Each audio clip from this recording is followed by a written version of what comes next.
كل نور ويا نور بعد كل نور ويا نور تحت كل نور ويا نور فوق كل نور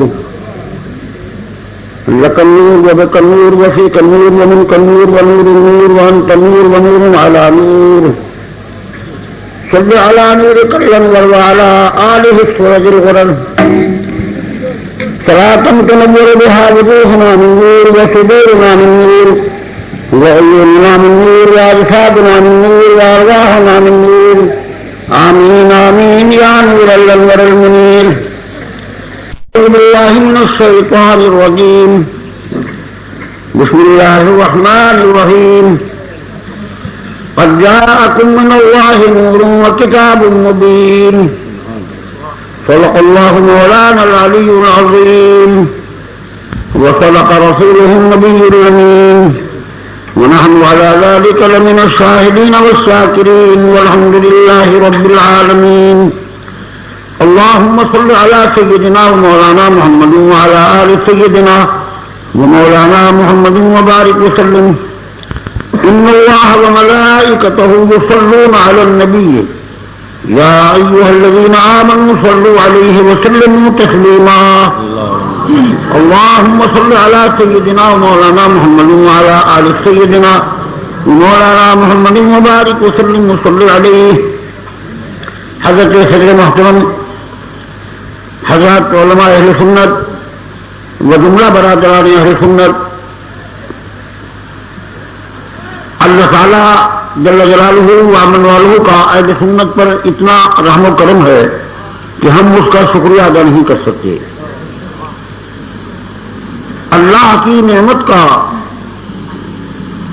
شکر ادا کرنا اللہ تعالیٰ کی کمال رضا کا موجب اور اس کی خوشی کا باعث ہے. اللہ تعالیٰ نے سب نعمتیں عطا فرمائیں اور کائنات کی ہر نعمت اللہ ہی نے ہم کو دی ہے. فرمایا وَإِن تَعُدُّوا نِعْمَتَ اللَّهِ لَا تُحْصُوهَا. اللہ کی نعمتوں کو آپ گننا چاہیں تو آپ گن نہ سکیں گے. وَأَسْبَغَ عَلَيْكُمْ نِعَمَهُ ظَاهِرَةً وَبَاطِنَةً. ظاہری باطنی سب نعمتیں اللہ نے ہم پر تمام کر دی، لیکن ایک وہ نعمت ہے کہ ہر نعمت کا دامن اسی نعمت کے ساتھ وابستہ ہے. اور میں پورے وثوق سے عرض کرتا ہوں کہ جس زحمت کا دامن اس نعمت سے وابستہ ہو جائے وہ زحمت نہیں رہتی بلکہ نعمت ہو جاتی ہے، اور جس نعمت کا تعلق اس نعمت سے قطع ہو جائے وہ نعمت نہیں رہتی بلکہ وہ زحمت بن جاتی ہے. مرکز نعمت حضرت محمد رسول اللہ صلی اللہ علیہ وآلہ وصحبہ وبارک وسلم ہے. الذین بدلوا نعمت اللہ کفرا. نعمت اللہ سیدنا عبداللہ بن عباس رضی اللہ تعالی عنہ سے پوچھئے، بخاری شریف میں ہے، فرماتے ہیں نعمت اللہ ہے محمد رسول اللہ. اللہ کی نعمت تو محمد رسول اللہ ہے، اور اس لیے اللہ تعالی نے فرمایا وَأَمَّا بِنِعْمَةِ رَبِّكَ فَحَدِّثْ. اپنے رب کی نعمت کا خوب چرچا کرو، رب کی نعمت کو خوب بیان کرو. وَبِذَلِكَ فَلْيَفْرَحُوا. رب کی نعمتوں پر خوب اظہار فرحت کرو اور رب کی نعمتوں پر خوب اظہار مسرت کرو. مگر بھائی مسرت فرحت کا اور خوشی کا اظہار وہی کرے گا جو اس کو نعمت سمجھے گا. الحمدللہ مسلمانوں کا اہل سنت کا یہ اعتقاد ہے کہ حضرت محمد مصطفیٰ صلی اللہ علیہ وآلہ وصحبہ مبارک وسلم اللہ کی سب سے بڑی نعمت ہیں، بلکہ میں کہتا ہوں وہ سب سے پہلی نعمت ہے اور وہ سب سے آخری نعمت ہے. تکبیر،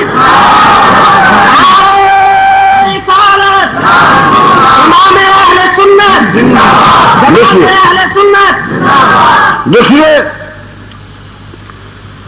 سرور عالم صلی اللہ علیہ وآلہ وصحبہ مبارک وسلم کی مقدس شان کھانے کی، پینے کی، پہننے کی مال کی، اولاد کی، سب نعمتیں میرے آقا ہی سے ہم کو حاصل ہوئی ہیں۔ اللہ کی وانا قاسم، اللہ دیتا ہے اور ہم تقسیم فرمانے والے ہیں، سرکار کا فرمانا ہے۔ حضور صلی اللہ علیہ وسلم نے فرمایا اللہ دیتا ہے اور ہم بانٹتے ہیں۔ کیا دیتا ہے اللہ؟ لوگ کہتے ہیں حضور وہ تو علم دیتے ہیں۔ اچھا، ارے بھائی یہ کس نے کہا کہ علم نہیں دیتے؟ مگر یہ کیوں کہتے ہو کہ فقط علم دیتے ہیں اور کچھ نہیں دیتے؟ میں کہتا ہوں کہ علم بھی دیتے ہیں اور عمل بھی دیتے ہیں، اور وہ ہر نعمت دیتے ہیں۔ وہ کون سی نعمت ہے جو انہوں نے نہیں دی؟ اور میرا تو ایمان یہ ہے مسلمان کو دو نعمت مصطفیٰ کے ہاتھ سے نہیں ملی، وہ نعمت ہی نہیں ہے۔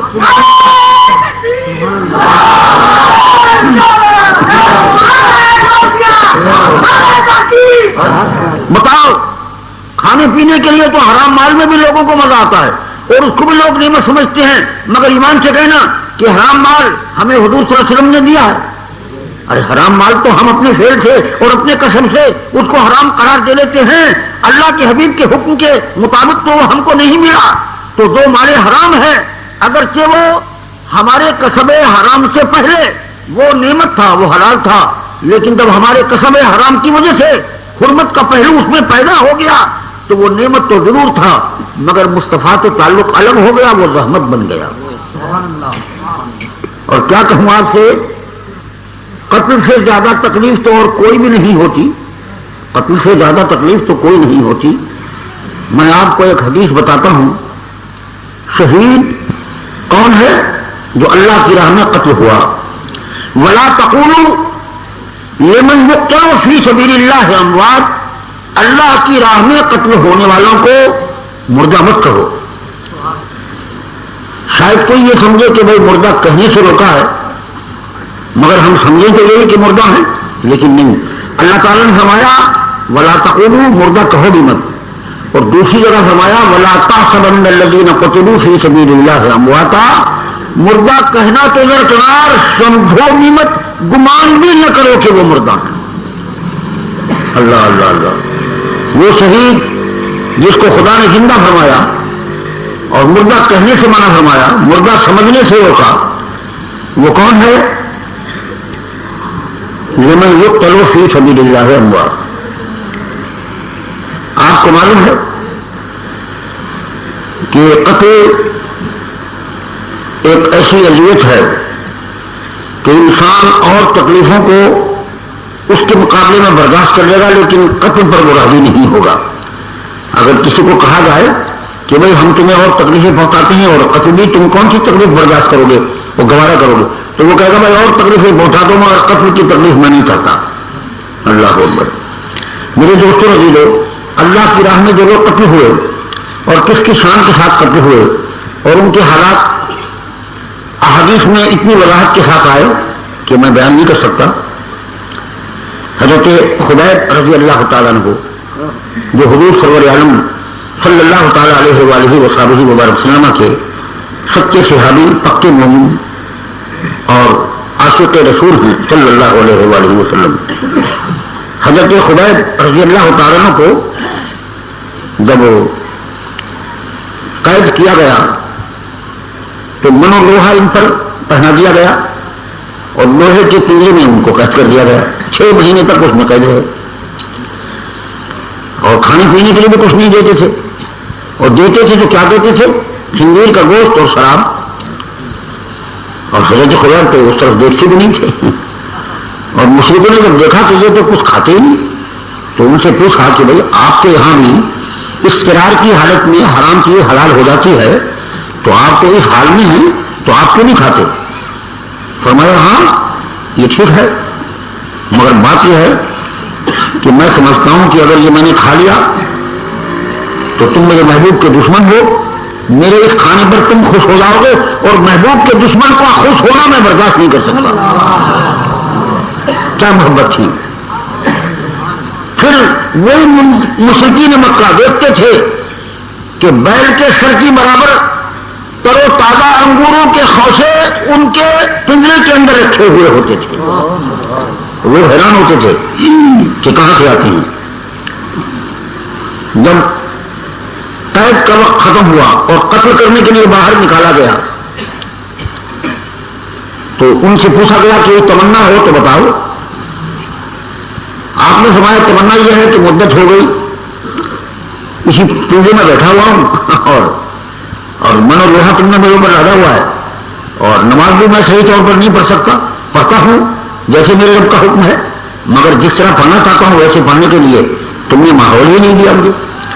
میرا دل یہ چاہتا ہے کہ میں نہا دھو کر اور کپڑے صاف کر کے اور 2 رکعت نماز ایسے پڑھ لوں جیسے میرا دل چاہتا ہے.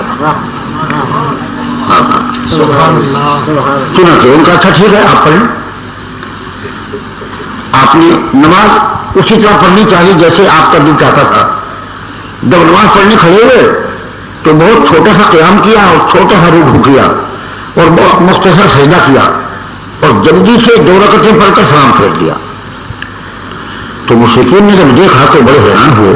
انہوں نے کہا تو آپ تو یہ کہتے تھے کہ جس طرح میرا دل چاہتا میں ویسے نماز پڑھوں, ہم تو یہ سمجھتے تھے کہ آپ لمبا قیام کریں گے, لمبا رکوع ہوگا اور لمبا سجدہ ہوگا, اور آپ نے قیام کیا تو بڑا تھوڑا سا اور بڑا رکوع کیا, رکوع کیا تو بڑا مختصر اور سجدہ بالکل نرم سا سجدہ کیا اور بڑی مختصر نماز پڑھ کے آپ نے سلام پھیر دیا. یہ کیا بات ہے؟ آپ نے فرمایا ٹھیک ہے, جب میں نے قیام کیا تو دل یہ چاہتا تھا کہ قیام ہی میں رہوں, اور جب رکوع کیا تو دل چاہتا تھا کہ رب کے سامنے جھکا ہی رہوں, اور جب سجدے میں سر رکھا تو دل چاہتا تھا کہ سر کبھی نہ اٹھاؤں. لیکن میں نے یہ سوچا کہ اگر میں نے اس طرح لمبی نماز پڑھی تو تم یہ خیال کرو گے کہ موت سے ڈر کے نماز کو لمبا کر دیا ہے. تو یہ تو میں اپنے آقا کا غلام ہوں, تو مصطفیٰ کے غلاموں کے بارے میں اگر یہ تصور قائم کیا جائے کہ موت سے ڈر کے نمازیں لمبی کر دیتے ہیں, یہ میری آقا کے شان کے تو لائق نہیں ہے. تو میں تو یہ دوبارہ نہیں کروں گا. جب مجھے یہ خیال آیا کہ میرے محبوب کے دشمن یہ کہیں گے کہ مصطفیٰ کے غلام موت کے ڈر سے نمازیں لمبی کر دیتے ہیں, میں نے نماز کو مختصر کر دیا.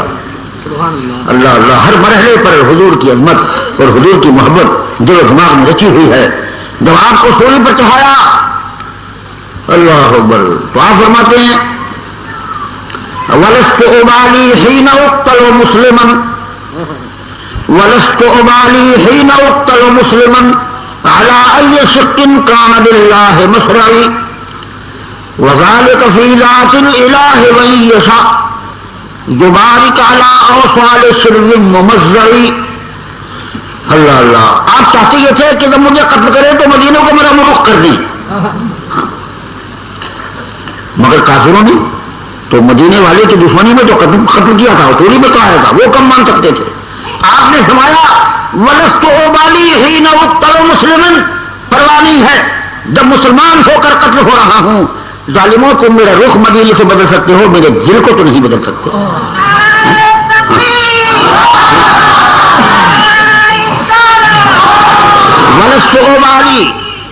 وَلَسْتُ أُبَالِي حِينَ أُقْتَلُ مُسْلِمًا عَلَىٰ أَيِّ شِقٍّ كَانَ لِلَّهِ مَصْرَعِي. پرواہ نہیں ہے جب میرا دل مصطفیٰ کی طرف ہے تو جدھر رخ کر کے مجھے قتل کر دو, جدھر مرضی ہے پچھاڑ دو, میں تو اپنے محبوب کی طرف رخ کیے ہوئے اور میں قتل کے لیے آمادہ کھڑا ہوں اور جان شہادت نوش کرنے کے لیے تیار ہوں. جیسے مرضی ہے پچھاڑ دو, جدھر مرضی ہے رخ کر کے قتل کر دو. سبحان اللہ. عَلَىٰ أَيِّ شِقٍّ كَانَ لِلَّهِ مَصْرَعِي, جس پہلو پر بھی مجھے لٹا کر ذبح کر دو مجھے پرواہ نہیں ہے. فرماتے ہیں وَذَلِكَ فِي ذَاتِ الْإِلَٰهِ وَإِن يَشَأْ, یہ سب کچھ رضائے رب کی خاطر ہو رہا ہے. یہ سب کچھ رضائے رب کی خاطر ہو رہا ہے. یہ ساری تکلیفیں اپنے رب کی رضا کے لیے اٹھا رہا ہوں. اور کیا میرا رب اتنا بھی نہیں کرے گا کہ میرے بند اور میرے جوڑ پر میرا رب برکت فرما دے, اور ان اپنی برکتیں میرے اعضائے بدن پر اور میرے جسم کے جوڑ بند پر اپنی برکتیں نازل کر دے. کیا میرا رب اتنا بھی نہیں کرے گا؟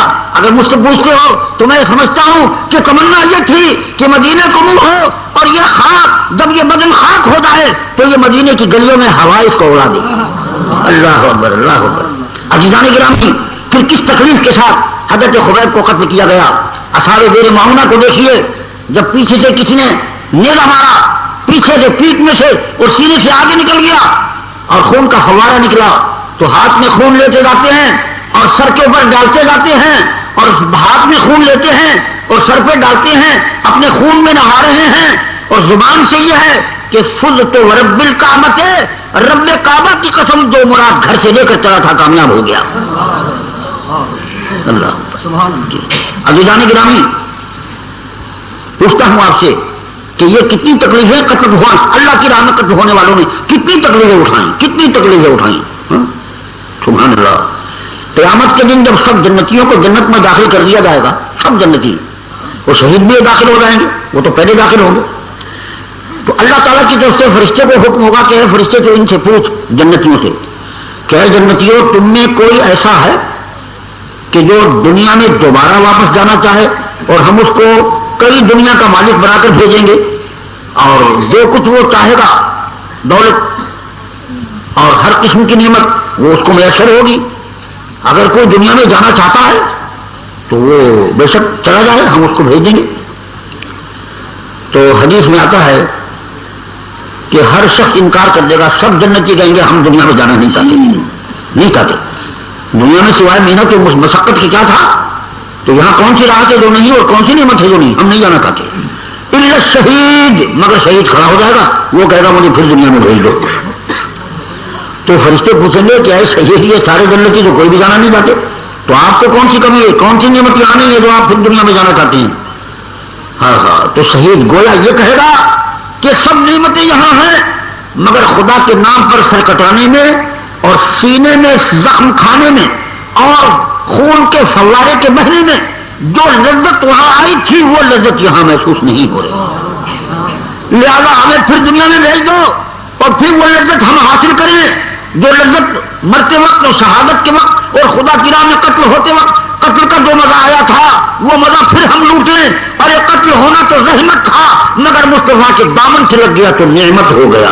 سبحان اللہ۔ الذین بدلوا نعمت اللہ کفرا۔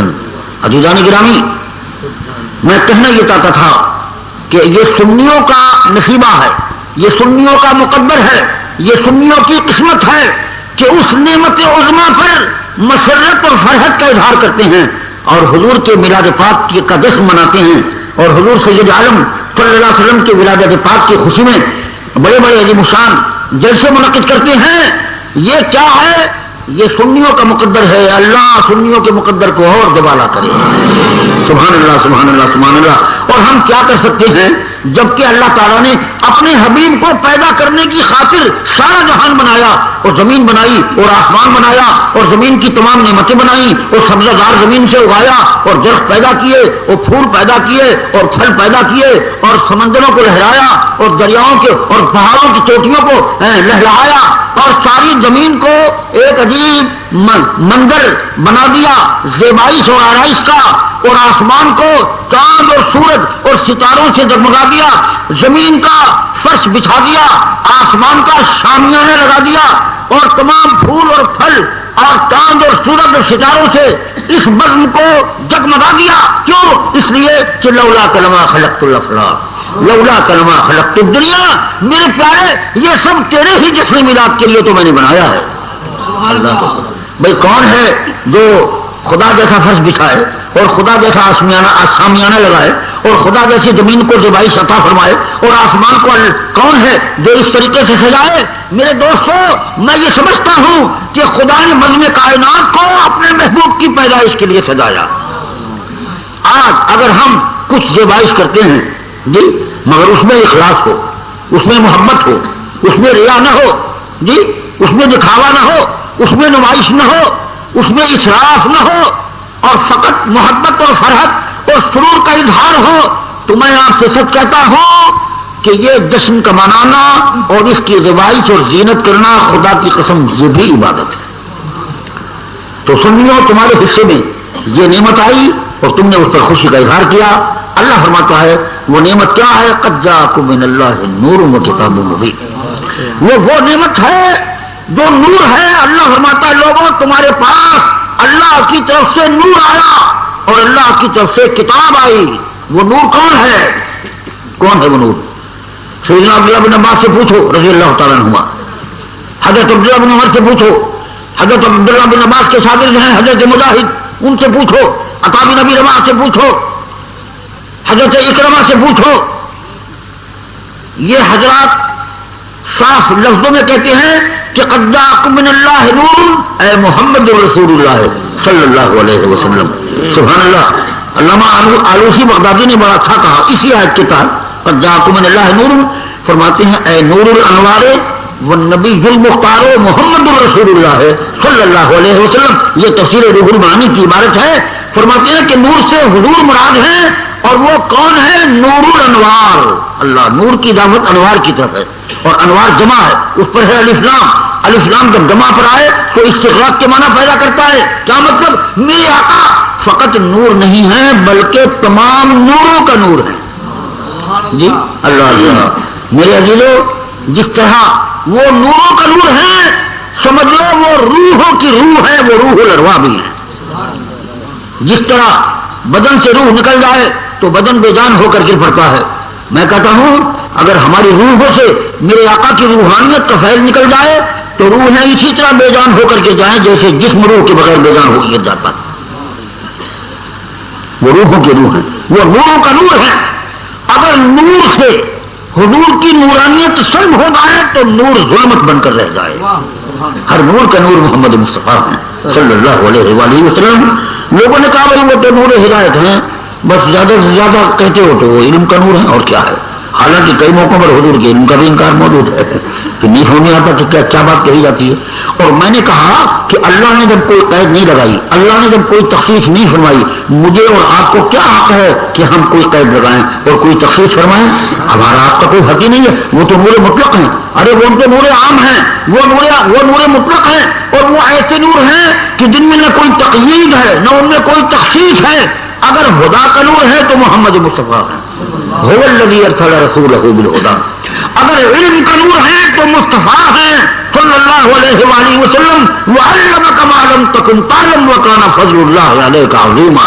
میرے دوستو، ایمان کا نور مصطفیٰ ہے، عرفان کا نور مصطفیٰ ہے، قرآن کا نور مصطفیٰ ہے، اسلام کا نور مصطفیٰ ہے. میرے دوستو، میں تو یہ سمجھتا ہوں کہ جسم کا نور مصطفیٰ ہے اور جان کا نور مصطفیٰ ہے اور زمین کا نور مصطفیٰ ہے اور آسمان کا نور مصطفیٰ ہے.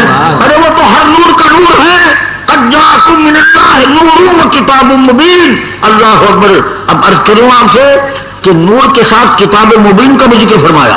نور کے ساتھ بات کیا ہے؟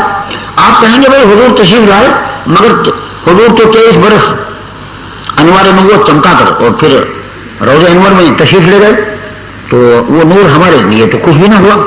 ہمارے لیے تو کچھ نہ ہوا کیونکہ ہم تو 1400 برس کے بعد پیدا ہوئے تو ہمارے لیے کیا ہوا؟ کچھ بھی نہیں ہوا. اور میں کہتا ہوں ہمارے لیے سب کچھ ہوا، ہمارے لیے سب کچھ ہوا. قیامت تک آنے والے مومنوں کے لیے سب کچھ ہوا، مگر کوئی مومن اپنے آپ کو مومن سمجھے اور اگر کوئی مومن سمجھتا ہی نہیں تو اس کے لیے کچھ بھی نہیں ہوا. سن لو،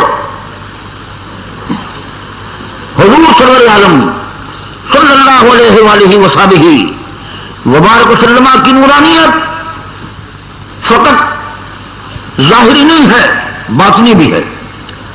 فقط حصی نہیں ہے، معنوی بھی ہے. حدیث میں آتا ہے کہ حضور صلی اللہ علیہ وآلہ وسلم جب مسکراتے تھے تو دندان مبارک سے نور کی شعاعیں نکلتی تھی. سبحان اللہ. جی، دندان مبارک سے نور کی شعاعیں نکلتی تھی. جب حضور ہنس دیتے تھے، رات کو تشریف لے جا رہے ہیں اور کسی دیوار کی طرف میرے آقا صلی اللہ علیہ وآلہ وصحبہ وبارک وسلم کی مقدس مسکراہٹ کا رخ ہو گیا تو خدا کی قسم دندان مبارک سے وہ شعاعیں نکلتی تھی کہ دیواریں روشن ہو جاتی تھی. وہ نور حصی بھی ہیں مگر فقط یہ بات نہیں ہے، وہ نور معنوی بھی ہے. اور یقین کیجئے کہ ایمان ایک ایسا نور ہے کہ جس نور کا آفتاب اور مرکز فقط ذات پاک محمدی ہے صلی اللہ علیہ وسلم. اگر آفتاب نہ رہے تو اس کی شعاع کبھی باقی نہ ہوگی کیونکہ شعاعیں آفتاب کے ساتھ ہی منتقل ہوتی رہتی ہیں. اگر سورج طلوع ہوا تو شعاعیں اس کے ساتھ نمایاں ہو گئیں اور اگر سورج غروب ہوا تو شعاعیں اس کے ساتھ ہی ہماری نگاہوں سے اوجھل ہو گئی. شعاعیں سورج کے ساتھ ہوتی ہیں. میں عرض کروں گا کہ میرے آقا صلی اللہ علیہ وآلہ وسلم ایمان کا آفتاب ہیں اور ہم لوگوں کو جو ایمان نصیب ہوا اور قیامت تک جس مومن کو ایمان نصیب ہوگا وہ سمجھ لے کہ آفتاب وجود محمدی کی شعاع کا نام ایمان ہے. سبحان اللہ.